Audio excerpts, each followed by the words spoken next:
Evening everyone, this is Romero17 and I'm going to bring you 3 parts of an in-depth clinch transition guide. For now, this is part 1. This is going to be based on regular open cage clinch, but before I got to that part of the video, I just wanted to show you guys the difference between grappling and clinch grapple. If you notice, if I'm Frankie Edgar, my clinch grapple is a 90. My top game is a 94 if I were to get on top from the clinch. So as a grappler, those would be okay positions for me to be in. So if you're looking to train somebody in the clinch could kind of work for you, right? You have a superb top game, pretty good takedown to take the fight to the floor, and a good clinch grapple strips. Now, even though these guys are rated the same in the grappling, if you notice, different points, the points are distributed differently. If I'm Jose Aldo, I'll waste more stamina trying to take somebody down because it's not exactly too high, but my clinch grappling is pretty high, my defense is pretty high, and my top game and bottom game is okay if I do get taken down. So if I'm looking to out-grapple somebody with Aldo versus Edgar, I'll do a much better job trying to out-grapple them in the clinch rather than try to take them to the floor like I would with Frankie. Now that you guys know the difference between trying to out-grapple somebody in the clinch versus trying to take them down and out-grapple them, we're going to get right to this video. First thing I want to show you guys is the single collar position. Single collar is a pretty neutral position. You could knock somebody down off the single collar strikes, but for now, for transitions, if you notice, what I'm showing you guys here is that the break animation and the over under animation are exactly the same. So if you wanted to deny the over under or the break, instead of trying to go for that exact left or up denies both. The same thing applies if I'm on the right side, right? You notice the break animation is going to be the same. Another thing that notice that over under to the left, break is up, but the animation is the same, so you can deny either way. Now, if you want to deny the tie clinch, notice on both sides, whether I'm in the red corner or I'm in the blue corner, the tie clinch is on the right side. So if I want to deny the tie clinch, I want to go to the right. Now we're in over under, another kind of neutral position. If you notice, double under and break are exactly the same, how it's going to be for the red corner as well. If I want to deny the double under / break, I want to deny up. Use the R2 or RT, however it is for you XR guys, you can deny up. Same thing applies here. Notice, exact same animation, it can be denied using one button. If I want to deny the single collar transition, I have to go right. Notice that's a very sneaky transition. Same thing goes here. They're on the exact same side, whether I'm in the red corner or I'm in the blue corner. I just have to deny right. Now let's go take it to double under. Now right here, this is a pretty dominant position. If they're on the blue corner, it's going to be to the left to deny them from taking my back. Notice, remember that transition is just taking a step. If I also have the option to get a free break if I don't want to continue to grapple. And so when they go to the tie clinch, if they have this position, it's to the right.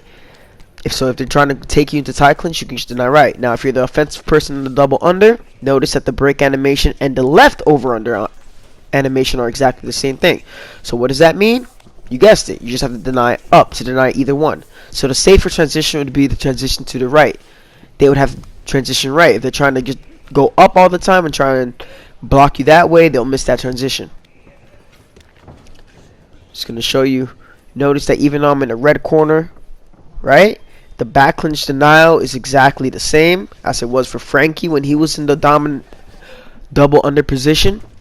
Notice that even though the animation is slightly different, the animation denial is exactly the same. Deny to the left. Doesn't matter what side, deny to the left. Now right here, I'm going to take the back. Now notice I have a free break option from here if I don't want to continue grappling. Notice the left denial is going to be the denial against back sitting or the 2-stage rear naked choke. Notice if I'm going for a suplex, even though it's up, it's still a regular takedown, so I can just deny this with R2 and down or whatever it is for you guys on Xbox. I believe RT and down. Notice that if I'm the offensive person in back sitting, if they're going for the break, I have to deny left. It's a very slow animation, so you can just kind of wait it out a little bit. You have all the time in the world to deny that. My grandmother could deny that. if they're pummeling back with their left hand, as you see Frankie's doing right there, taking it back, it's a left denial. If they're going to the right, it's going to be a right denial. And if they're trying to break by pushing down on the hands, it's just up for that denial. That's Frankie pummel back here. And just showing you guys again. If you notice, the back sitting is also on the left side. Reason being is because my left foot, as Frankie, is the dominant foot right there, posted up behind Jose Aldo's leg. So that back sitting will still remain as the left side, even though we switch positions. Now I'm going to show you guys this. This is very tricky. That's a very tricky thing that people don't really realize. Notice now, my right foot is behind Frankie, and my left foot is now my push-off foot. So that means that now it's going to be on the right side for back sitting or the rear naked choke. Very, very tricky. It really screws some people up when it comes to denials. See this? Now the left foot's in front, so I got to deny to the left for back sitting. Now for denying the takedown from here, if you notice the animation is the same. Frankie's trying to load him up on the hip for the suplex, whether it's a suplex high or suplex regular. Still takedown denial, so you just got to go R2 and down.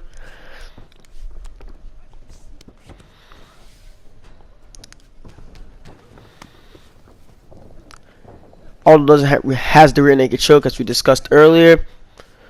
Notice that it's on the left side because the left foot is behind Frankie, and the suplex is still the same. Now we're gonna get back to these normal positions here. If you notice, if I go for the single leg or double leg, if I like half-ass it, I'm just gonna get sprawled on. So I'm not gonna go for those animations, but those options are there. But you can fake the leg grab right off the clinch. And this is also a good fake to use if you want to throw your opponents off. The majority of the solid wrestlers in this game have that leg grab. Now, the Muay Thai guys like Jose Aldo, they have the outside trip. That animation can be faked. It also has a single leg and everything else. Now, let's transition over to a neutral position. The double leg and single leg are also there,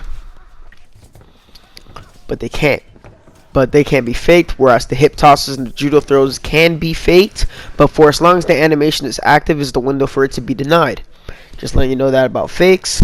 For as long as that animation is active, that is the window for it to be denied. So be very picky on your fakes. Go back to double under.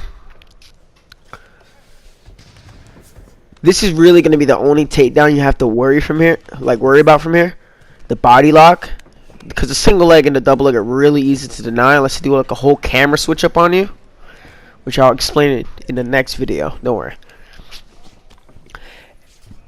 Right there, Aldo has the body lock. You notice he's stepping in, trying to lock around the body. That's the body lock, and you can deny that with R2 and down. The other takedowns, iffy.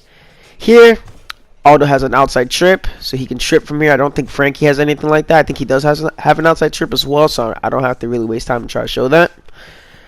But that outside trip can be denied by just going R2 and down like a regular takedown. Now, going back to the tie clinch, what I'm showing you guys here is that in this dominant position for the defensive guy, the double under, wherever I go, is exactly the same animation. So what does that mean? No, it doesn't mean I can deny up. It means if I deny right, I could deny it whether it goes left or right. Like right there, I had Aldo go right. Alright. Oh, and just to show you guys something, if you notice, I haven't even really gone for anything, but notice that our stamina is dropping because we're transitioning so much. Keep that in mind if you're trying to make somebody work in the clinch.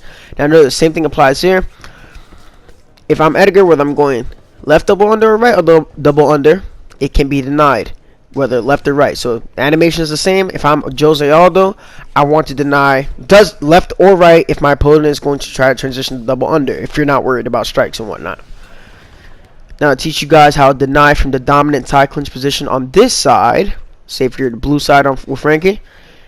Single collar is going to be pushing in that direction to the right, going upward in a right angle, so you can deny right there. If he's pulling back, you just have to deny left. If you're the dominant guy in the tie clinch, and if they're pushing up on the elbows, it's going to be up for the break. Now we're gonna have Aldo take dominant tie clinch position. Very simple. Same thing applies here. He's pushing up this way. He's got to deny left. He's going to go to the right, deny right. And if he pushes up, I just have to deny up. That's it. Very simple. Thank you guys for tuning into the video. That's it for part 1 of the clinch transition guide. I will be dropping part 2 very shortly. Those of you that tune into my channel, I really appreciate it. Like up the video and have a great day.